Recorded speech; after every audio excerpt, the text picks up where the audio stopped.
좋은 아침입니다. 어제 복된 주일 잘 보내셨죠? 자, 우리 찬양 들으시면서 오늘 굿모닝 체프를 함께 올려드릴 텐데 나의 피난처 예수 의지해요라는 찬양입니다. 함께 같이 고백드리겠습니다.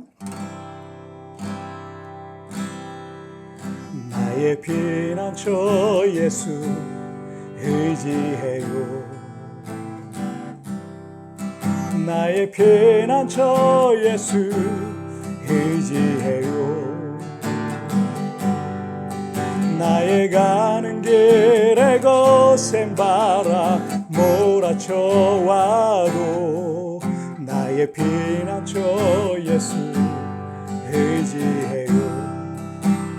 나는 영원히 주님 사랑해요. 나는 영원히 주님 사랑해요. 세상 어떤 것도 나의 사랑 끊을 수 없네. 나는 영원히 주님 사랑해요. 아버지 나를 사랑하시니 모든 것 주께 드려요.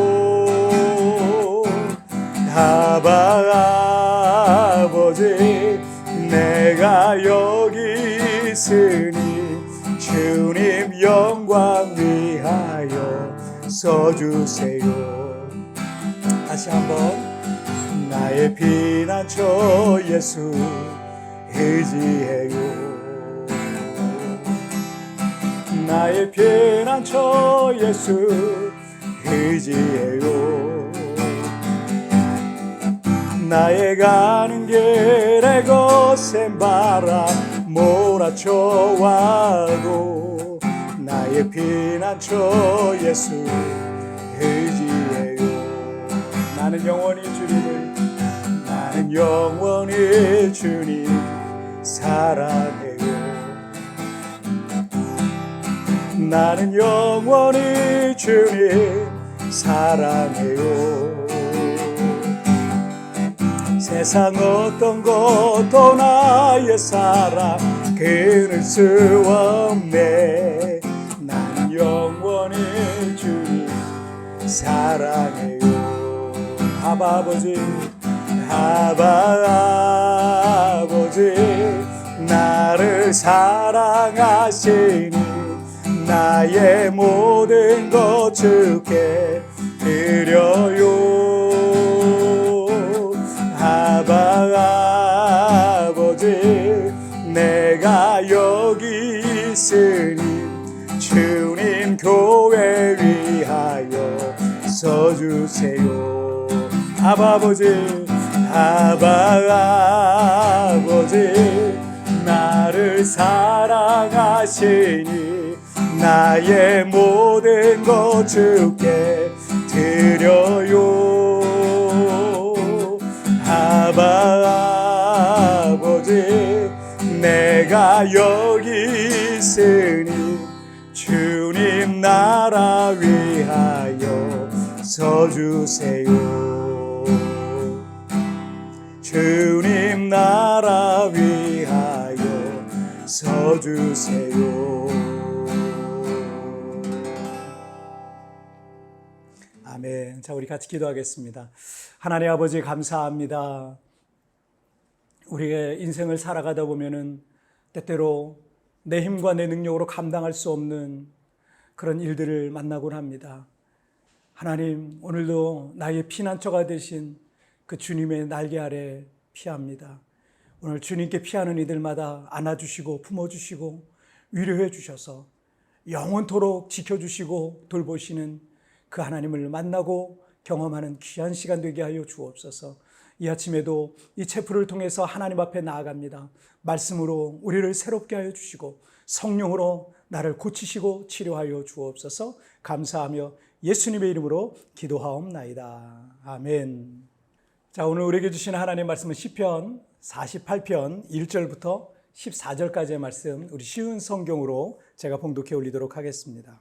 여호와는 위대하십니다. 우리 하나님의 성, 그분의 거룩한 산 위에서 찬양을 받으실 분이십니다.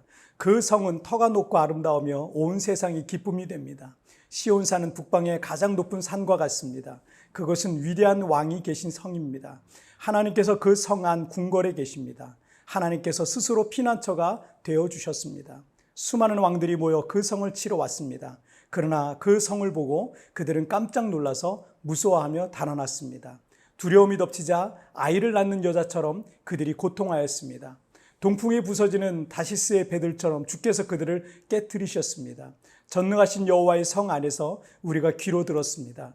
우리 하나님의 성 안에서 우리가 눈으로 보았습니다. 하나님께서는 항상 그 성을 안전하게 하신다는 것을 우리가 듣고 보았습니다. 오 하나님, 주의 성전 안에서 주의 한결같은 사랑을 우리가 생각합니다. 오 하나님, 주의 이름이 온 땅에 알려진 것처럼 주를 향한 찬양이 온 땅에 퍼집니다. 주의 오른손은 의로움으로 가득합니다. 주의 판단은 항상 바르기 때문에 시온산이 즐거워하며 유다의 온 동네가 기뻐합니다.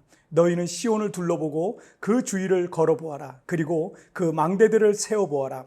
그 성벽들을 자세히 보고 그 성 안의 궁궐들을 살펴보아라. 그리고 자손들에게 그것들에 관해 말해주어라. 이 하나님은 영원히 우리 하나님이시다. 이분께서 앞으로 끝까지 우리를 인도하실 것이다. 아멘. 오늘 본문인 이 시편 48편은 성경학자들에 의하면 열왕기하 18장과 19장의 사건을 배경으로 하고 있는 시라고 합니다. 이 중동 지역에서 크게 세력을 확장하던 당시 아시리아라고도 하죠. 이 아수르는 BC 722년에 북이스라엘을 정복해서 다 포로로 끌고 갔어요. 그리고 그들은 한 21년 뒤에 남유다 왕국의 46개 도시를 쳐서 점령을 했고 약 20만 명의 백성들을 포로로 끌고 갔습니다. 그리고 그들은 18만 5천 명의 대군을 이끌고 다시 남유다 왕국을 치기 위해서 예루살렘 성을 이제 포위한 거예요. 이제 예루살렘 성만 남유다 왕국에서 예루살렘 성만 남은 거예요. 그리고 이 남유다의 왕 히스기야에게 항복을 요구했던 그런 사건이 나옵니다. 당시 히스기야 당시 예루살렘 성에는 약 2만 5천 명 정도가 거주했다고 합니다. 예루살렘 성을 빼고는 모든 유다 성읍들이 다 정복당했고 백성들은 다 포로로 끌려갔고요. 흩어진 백성들은 뭐 굴이라든지 산이라든지 이런 곳에 숨어서 지내고 있는 중이었습니다. 아수르의 사네립은 이 부하들을 통해서 이스라엘의 하나님의 이름을 망령되이 일컫고요. 그리고 히스기야 왕을 조롱하고 모욕했습니다. 히스기야에게는 힘이 없었어요. 18만 5천 명의 대군을 끌고 왔는데 정말 예루살렘 성은 뭐 2만 5천 명이 거주했는데 싸울 만한 사람은 몇 명이나 됐겠습니까? 뭐 상대가 안 되는 거죠. 히스기야에게는 방법이 없었어요. 그래서 그는 그런 엄청난 모욕과 조롱을 겪을 때 바로 항복하지 않고 성전에 올라가서 눈물로 하나님 앞에 통곡하면서 하나님께 은혜를 구하는 장면이 나와요. 그때 선지자 이사야에게 하나님의 말씀이 임합니다. 그리고 하나님께서 예루살렘 성을 지켜주시겠다고 약속을 하시게 됩니다.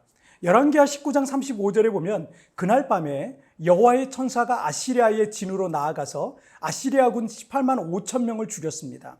백성이 이튿날 아침 일찍 일어나 보니 그들이 모두 죽어 있었습니다. 라고 이제 기록하고 있어요. 하나님께서 히스기야 왕과 예루살렘 성을 그 환난 중에 보호해 주신 거예요. 그래서 시편 45편 3절에서 하나님께서 그 성안 궁궐에 계십니다. 하나님께서 스스로 피난처가 되어 주셨습니다. 라고 찬양하고 있는 거예요. 히스기야가 왕이었어도 아수르의 이 대군을 상대할 힘도 없었고 방법도 없었던 거예요. 그들은 꼼짝없이 정말 비참하게 아수르군에 의해서 최후를 맞을 수밖에 없는 그런 상황이었던 거죠. 하지만 하나님께서 그들의 피난처가 되어주셨던 거예요. 하나님께서는 자기에게 피하는 자들을 결코 외면하지 않습니다. 어려움 속에서 나를 도와줄 이 하나 없어도, 어디 의지할 만한 사람 하나 없어도 주님께 피하면요, 주님은 나의 피난처가 되어주시는 거예요. 자, 8절에서 전능하신 여호와의 성 안에서 우리가 귀로 들었습니다. 우리 하나님의 성 안에서 우리가 눈으로 보았습니다. 하나님께서는 항상 그 성을 안전하게 하신다는 것을 우리가 듣고 보았습니다 라고 말하고 있어요. 하나님께서 예루살렘을 항상 안전하게 보호하셨듯이 여러분 우리의 인생을 항상 안전하게 보호해 주신다는 것을 믿으시길 바랍니다. 당시 이 사건의 현장에 있었던 제사장 가문이 있었던 이 레위 지파죠. 이 고라 자손들이 그것을 듣고 보게 된 거예요. 얼마나 생생한 간증입니까? 하나님이 우리 가운데 있으니까 아무리 큰 대적이 와도 안전하게 보호받을 수 있었다는 거죠. 그리고 14절 말씀을 개역성경역에서는요, 이 하나님은 영원히 우리 하나님이시니 그가 우리를 죽을 때까지 인도하시리로다 라고 말씀하고 있습니다. 하나님께서 우리의 인생이 맞춰지는 그때까지 우리를 인도해 주시고 보호해 주시고 그리고 안전하게 지키신다는 사실을 믿으시길 바랍니다. 안타깝게도 이 세상에 있는 모든 관계들은요, 영원하지 않은 게 사실은 현실이에요. 정말 가까운 친구라고 생각했지만 몇몇 어떤 실망할 그런 어떤 상황들이 생기면 그 가깝다고 가족보다도 더 가깝게 생각했던 그런 친구조차도요, 멀어지게 돼 있더라고요. 또 너무나도 사랑해서 결혼까지 한 부부라 할지라도 종종 그 관계가 깨어지는 아픔들도 있는 거예요. 이게 사실은 우리가 살아가고 있는 인생 속에 비일비재하게 나타나는 현실 아니겠습니까? 그래서 사람과의 관계는 영원하지도 또 완전하지도 않은 게 안타깝지만 사실입니다. 14절 말씀을 쉬운 성경에서는 이 하나님은 영원히 우리의 하나님이시다. 이분께서 앞으로 끝까지 우리를 인도하실 것이다 라고 말씀하고 있습니다. 주님을 믿고 있는 지금부터 죽을 때까지 또 영원까지 우리를 인도해 주시고 보호해 주시고 지켜주실 것을 믿으시길 바랍니다. 아수르의 대군이 나를 둘러싸고 있는 것처럼 지금 여러분의 인생 속에 여러분을 둘러싸고 있으면서 여러분을 위협하고 두렵게 하고 낙심케 하고 절망케 할 만한 그런 상황들이 있을 줄 알아요.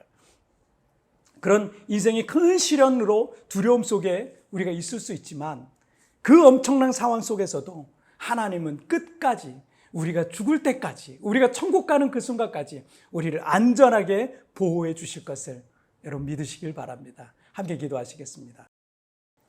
살아계신 하나님 아버지 감사합니다. 아수르의 대군이 쳐들어왔을 때 정말 방법이 없었던 히스기야는 성전에 올라가서 눈물로 하나님 앞에 통곡하며 주의 은혜를 구했습니다. 그때 하나님께서 그 성전에 함께 계심으로 그 이스라엘이 안전하게 예루살렘이 안전하게 보호받을 수 있었던 것처럼 오늘 주께서도 우리에게 말씀하십니다. 너 인생의 큰 어려움 가운데 둘러싸여 있느냐? 네 힘으로 감당할 수 없는 그런 환난 속에 네가 들어가 있느냐? 그러나 내가 네 안에 있음을 기억해라. 나는 너를 보호해 주실 것이다.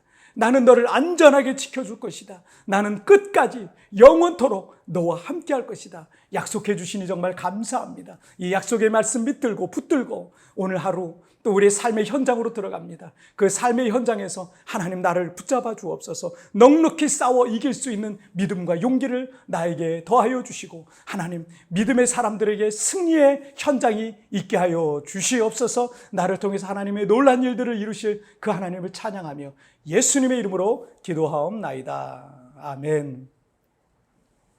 여러분 뒤편에 나온 오늘의 묵상 보시면서 개인적으로 묵상하시고 짧게라도 뜨겁게 기도하면서 여러분 오늘 하루 시작하시길 바랍니다. 주께서 그 기도 들으시고 응답하시고 동행해 주실 줄 믿습니다. 우리 내일 우리 굿모닝 채플에서 뵙도록 하겠습니다. 승리하세요. 아수르의 대군이 나를 둘러싸고 있는 것처럼 인생의 큰 시련으로 두려움 속에 있을 수 있습니다. 하지만 그 엄청난 상황 속에서 하나님은 반드시 나를 안전하게 보호해 주실 것입니다. 지금 나를 둘러싸여 있는 큰 어려움들은 무엇입니까? 이 상황 속에서 내가 다시 마음에 새겨야 할 믿음과 마음은 무엇입니까?